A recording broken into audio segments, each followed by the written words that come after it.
पूरी का आवाज लिया। नमस्कार नमस्कार भाइयों बहनों दोस्तों। मार्केट में उतरे नए अमरीश पुरी। बीच में मत बोल, गाना गाने चल अमरीश पुरी है। गाना गाने तो ठीक है। मेरे अमरीश पुरी और गुलशन ग्रोवर माय फेवरेट। नकली वर्जन है दोनों का। गोबर करता है।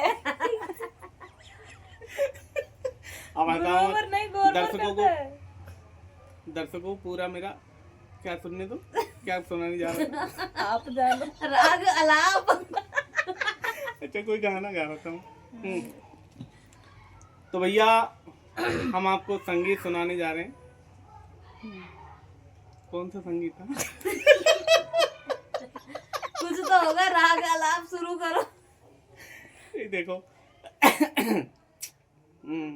कुल आदमी खोक लिया। कौन सा गाना था, मैं तो भूल ही गया। कुछ तो झूलत रहे। ये 40 के बाद में थोड़ी याददाश्त कमजोर हो जाती है। हाँ वो बुढ़े होने लगते हैं। बुढ़े हो गए तभी तो बाल भी हट गए सारे। बुढ़ापा असलियत नहीं दिखानी थी।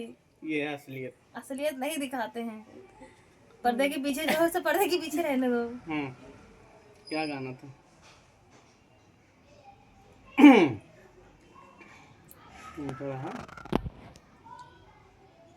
कैमरा के सामने होता था गाना भुला। गाना था कुछ था। हाँ गाने तो बहुत सारे हैं लेकिन मैंने नहीं